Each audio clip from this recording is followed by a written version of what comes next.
গুরু পরবের দিনে বড় ঘোষণা প্রধানমন্ত্রী নরেন্দ্র মোদীর। দেশবাসীর কাছে ক্ষমা চেয়ে ত্রুটি মানছি বলছেন প্রধানমন্ত্রী নরেন্দ্র মোদী। সরকার বারবার সচেষ্ট ছিল কৃষক স্বার্থ বোঝাতে, কিন্তু তিনি বলছেন কোথাও না কোথাও গিয়ে হয়তো সরকারই ব্যর্থ হয়েছে, তাই বোঝাতে ব্যর্থ হয়েছে। সেই জন্যই তিনটি কৃষি আইন প্রত্যাহারের বিষয়ে জানালেন প্রধানমন্ত্রী নরেন্দ্র মোদী। সরকারের সিদ্ধান্ত তিনি জানালেন, তিনি বলেন এই মাসেই যে শীতকালীন অধিবেশন রয়েছে সেই অধিবেশনেই এই কৃষি আইন প্রত্যাহারের প্রক্রিয়া শুরু হবে।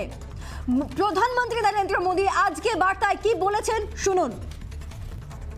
पावन पर्व है, आज वासियों से क्षमा मांगते हुए सच्चे मन से और पवित्र हृदय से कहना चाहता हूं कि शायद हमारी तपस्या में ही कोई कमी रही होगी, जिसके कारण दिए के प्रकाश जैसा सत्य कुछ किसान भाइयों को हम समझा नहीं पाए। आज गुरु नानक देव जी का पवित्र प्रकाश पर्व है। ये समय किसी को भी दोष देने का नहीं है। पूरे देश को ये बताने आया हूं कि हमने 3 कृषि कानूनों को वापस लेने का, रिपील करने का निर्णय लिया है। इस महीने के अंत में शुरू होने जा रहे संसद सत्र में, इसी महीने में हम 3 कृषि कानूनों को रिपील करने की संवैधानिक प्रक्रिया को पूरा कर देंगे। साथियों, किसानों को उनकी मेहनत के बदले उपज की सही कीमत मिले, इसके लिए भी अनेक कदम उठाए गए। देश ने अपने रूरल मार्केट इंफ्रास्ट्रक्चर को मजबूत किया।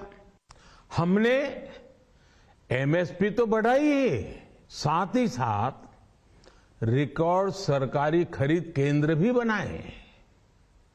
हमारी सरकार द्वारा की गई उपज की खरीद ने पिछले कई दशकों के रिकॉर्ड तोड़ दिए हैं। देश की 1000 से ज्यादा मंडियों को ई नाम योजना से जोड़कर हमने किसानों को कहीं पर भी अपनी उपज बेचने का एक प्लेटफॉर्म दिया, और इसके साथ ही देश भर की कृषि मंडियों के आधुनिकीकरण पर भी हमने करोड़ों रुपए खर्च किए। साथियों, आज केंद्र सरकार का कृषि बजट पहले के मुकाबले 5 गुना बढ़ गया है। প্রধানমন্ত্রী নরেন্দ্র মোদী একদিকে যখন কৃষি আইন প্রত্যাহারের বার্তা দিয়েছেন, তেমনি কৃষক কল্যাণে কি কি করেছে সরকার সেই বার্তাও দিয়েছেন। অন্যদিকে মুখ্যমন্ত্রী মমতা বন্দ্যোপাধ্যায় আজকে এই কৃষি আইন প্রত্যাহারের পর কৃষকদের প্রতি বার্তা দিয়েছেন, আপনারা অক্লান্তভাবে লড়াই করেছেন, বিজেপির নৃশংসতা সত্ত্বেও পিছু হটেননি, এই জয় আপনাদের জয়। এছাড়াও কৃষক আন্দোলনরত বেশ কিছু কৃষকের যে মৃত্যু হয়েছে তাদের প্রতিও, তাদের পরিবারের প্রতিও তিনি সমবেদনা জানিয়েছেন তার টুইটে।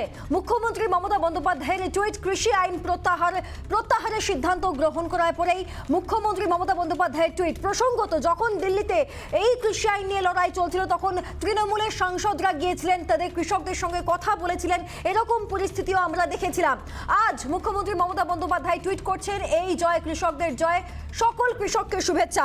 অন্যদিকে তৃণমূল সাংসদ সৌগত রায় তিনিও টুইট করেছেন, একাধিক এবং এর পাশাপাশি সৌগত রায় কি বক্তব্য রেখেছেন এই কৃষি আইন প্রত্যাহারের পর একবার শোনাবো আপনাদের।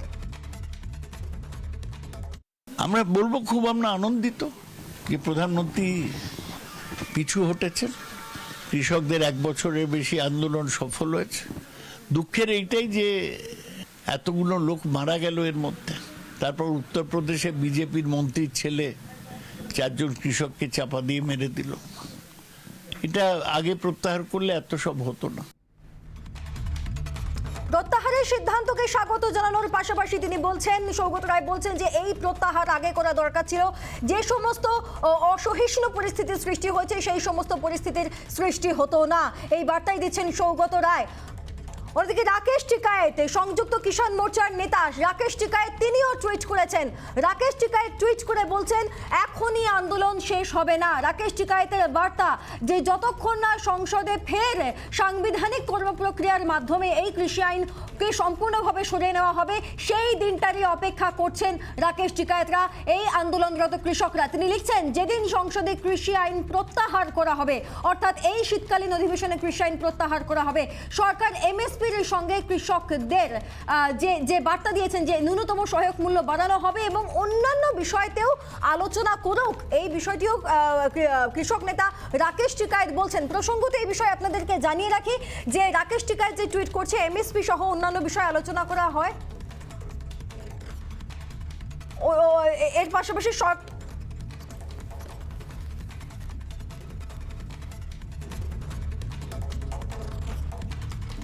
হান্নান মোল্লা, সাধারণ সম্পাদক AIKS এর আমাদের সঙ্গে ফোন লাইনে রয়েছেন। আপনাকে রিপাবলিক বাংলায় স্বাগত। প্রধানমন্ত্রী নরেন্দ্র মোদী এই তিনটি কৃষি আইন প্রত্যাহার করেছেন, দীর্ঘদিন ধরে আন্দোলনরত ছিলেন কৃষকরা, আপনাদের আজকের প্রতিক্রিয়া? আমাদের প্রতিক্রিয়া হচ্ছে যে গত 1 বছর ধরে 90 কোটি কৃষক সারা ভারতবর্ষে যে তীব্র আন্দোলন গড়ে তুলেছে তার বাঁচার লড়াই, সেই লড়াইয়ের সামনে মাথা নত করে মোদী সরকার পিছু হটেছে এবং তারই ফলে সে আজ 3টে আইন প্রত্যাহারের ঘোষণা করেছে। আমরা এই ঘোষণাকে স্বাগত জানাই, কিন্তু যতক্ষণ পর্যন্ত না এটা পার্লামেন্টে উইথড্র হয় ততক্ষণ এটা উইথড্র হয়েছে বলে আমরা মানতে পারবো না। কারণ এর আগেও ভূমি অধিগ্রহণ অর্ডিন্যান্স উইথড্র করেছে 5-7 বছর আগে, এখনো কিন্তু পার্লামেন্টে উইথড্র হয়। ঘোষণায় যথেষ্ট নয়, আমরা পার্লামেন্টে উইথড্রল অপেক্ষা করব, তবেই প্রকৃত উইথড্রল হবে। আর একটি প্রশ্ন আপনার কাছে রাখবো আমি, আপনারা বারংবার কৃষকদের তরফ থেকে যে অভিযোগ করা হয়েছে যে ন্যূনতম সহায়ক মূল্য পাবেন না কৃষকরা, তাদের বেসরকারীকরণ হয়ে যাবে, তাদের কৃষকদের ক্ষতি হবে, কিন্তু আজকে মোদী বারংবার বলেছেন যে কৃষক কল্যাণের কথাই এই সরকার সব সময় ভেবে এসেছে, যেটা সবাইকে বোঝানো সম্ভব হয়নি। সেটা ওর মত, ওর মতটা হচ্ছে আদানি আম্বানির ভালো কি করে হবে উনি ভালো বোঝেন, কৃষকেরও কি জানে, কৃষকের কিছুই বোঝেন না, কৃষকের সমস্যার কোনো সমাধান করেননি উনি, এতদিন করতে চায়নি, আন্দোলনের চাপে পড়ে পিছু হটতে বাধ্য হয়েছে, কৃষক আন্দোলন ওকে বাধ্য করেছে পিছু হটতে।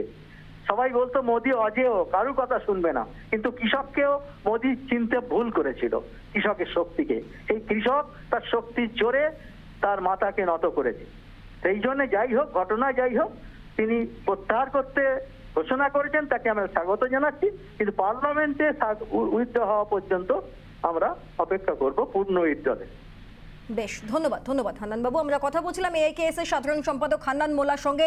তিনি সুস্পষ্ট ভাষায় বলছেন এই ঘোষণাকে আমরা স্বাগত জানাই, কৃষকদের কাছে মাথা নত করতে হয়েছে সরকারকে, কিন্তু যতক্ষণ না এটা সংবিধানে পাস হয়ে যাচ্ছে ততক্ষণ অবধি তারা অপেক্ষা করবেন, এই বার্তাও দিচ্ছেন হান্নান মোল্লা। অন্যদিকে CPIF নেতা বিমান বসু, তিনি এই 3 কৃষি আইন প্রত্যাহারের বিষয়ে কি প্রতিক্রিয়া দিয়েছেন শোনাবো আপনাদের। কথা হচ্ছে এটা প্রত্যাহার করার, প্রথমে নানানভাবে সংসদের ভেতরে সংসদের বাইরে নানান কথা হয়েছে, তারপর শুরু হয়েছে ঐতিহাসিক কৃষক আন্দোলন, যা নাকি সিঙ্গু বর্ডারেতে ভারতের কৃষক আন্দোলনের ইতিহাসে নতুন অধ্যায় সূচনা করেছে। এই 3টি কৃষক এবং কৃষি বিরোধী আইন, এটা এই ভারতীয় জনতা পার্টি মিস্টার নরেন্দ্র মোদী তারা জবরদস্তি করতে চেয়েছিল। তাদের এই একরোখা মনোভাব খুব কম হলেও সারা ভারতে এই আন্দোলনের সঙ্গে যুক্ত যারা, বিশেষ করে সিঙ্গু বর্ডারকে ঘিরে 100-র ওপরে কৃষক, আন্দোলনকারী কৃষক, তারা জীবন দিয়েছে। তাদের এই জীবনের মহামূল্য যে জীবনদান, সেটা কি মিস্টার মোদী প্রায় 1 বছর পরে প্রত্যাহার করার পর ফেরত দিতে পারবে? বিমান বসুর প্রশ্ন, যে সমস্ত কৃষকরা প্রাণ দিয়েছেন, প্রধানমন্ত্রী নরেন্দ্র মোদী 1 বছর পর এই কৃষি আইন প্রত্যাহার করার পর সেই প্রাণগুলিকে কি ফেরত দিতে পারবেন? বিমান বসু প্রশ্ন করছেন। যদি অন্যদিকে মোদী বারংবার বলেছেন কৃষক কল্যাণের কথা ভেবেছে এই সরকার, এই দেশ 2014 সাল থেকে ভেবে চলেছে, যদি একাংশে কৃষককে তারা বোঝাতে অক্ষম হয়েছে, তাই দেশবাসীর কাছে ক্ষমা চেয়ে এই 3 কৃষি আইনকে ফিরিয়ে নেওয়ার সিদ্ধান্ত নেওয়া হয়েছে কেন্দ্রীয় সরকারের তরফ থেকে। এই যে শীতকালীন অধিবেশন রয়েছে, সেই অধিবেশনে চূড়ান্ত যে কাজকর্ম রয়েছে সেই কাজকর্মগুলি হয়ে যাবে, এমনটাই বার্তা দিচ্ছেন প্রধানমন্ত্রী নরেন্দ্র মোদী। কিন্তু রাকেশ টিকায়েত থেকে শুরু করে, অর্থাৎ কৃষক নেতা থেকে শুরু করে এআইকেএস এর সাধারণ সম্পাদক হান্নান মোল্লা, প্রত্যেকেই একই কথা বলছেন যে যতক্ষণ না সাংবিধানিকভাবে এটি প্রত্যাহার করা হচ্ছে ততক্ষণ অবধি কোনো উৎসব নয়, ততক্ষণ অবধি তারা অপেক্ষা করবেন। অন্যদিকে অন্যতম বিরোধী দলনেতা অধীর রঞ্জন চৌধুরী তিনি কি বলছেন শোনাবো। রত অবস্থায়, তাই আমাদের দাবি থাকবে যে শুধু কৃষি আইন প্রত্যাহার করলেই হবে না, যে 700 জন কৃষক মারা গেল তাদের পরিবারকে ক্ষতিপূরণ দিতে হবে। আমাদের কৃষক সমাজের প্রতি সম্পূর্ণ সমর্থন রেখে কৃষক সমাজের সিদ্ধান্তকে আমরা সবসময় সদর্থকভাবে গ্রহণ করতে থাকব। পাশাপাশি আরেকটা জিনিসও বুঝতে হবে যে আজ মোদি বাধ্য হয়ে যখন উত্তরপ্রদেশে কৃষক তার পাশ থেকে সরে গেছে, যখন হরিয়ানার কৃষক তার পাশ থেকে সরে গেছে, যখন পাঞ্জাবের কৃষক তার পাশ থেকে সরে গেছে, তখন এটা ভোটের টোটকা হিসাবে এই আইনটা প্রত্যাহার করতে চাইছে। কিন্তু আমরা প্রথম দিন থেকে বলে এসেছি যে ভারতবর্ষের 58% মানুষ কৃষির উপর নির্ভরশীল। ভারতবর্ষের কৃষিতে 20 থেকে 22 লাখ কোটি টাকা কারবার হয়। এই টোটাল কারবারটা ভারতবর্ষের মোদী সরকার কয়েকজন পুঁজিপতির হাতে তুলে দিতে চেয়েছিল, অর্থাৎ কৃষিকে কর্পোরেটাইজেশন করে কতগুলো পুঁজিপতির সুবিধা মুনাফা করতে চেয়েছিল এই 3টে কৃষি আইন আনার বিনিময়ে। সে চেষ্টা তার ব্যর্থ হয়েছে, কিন্তু সে বুঝেছে যে এখন না করলে উপায় নাই। তাই বিলম্বিত বোধোদয়ের পাশাপাশি তার সন্মুখের ভোটদয়ও হয়েছে। বিলম্বিত বোধোদয়, সন্মুখের ভোটোদয় দুটোই তার হয়েছে।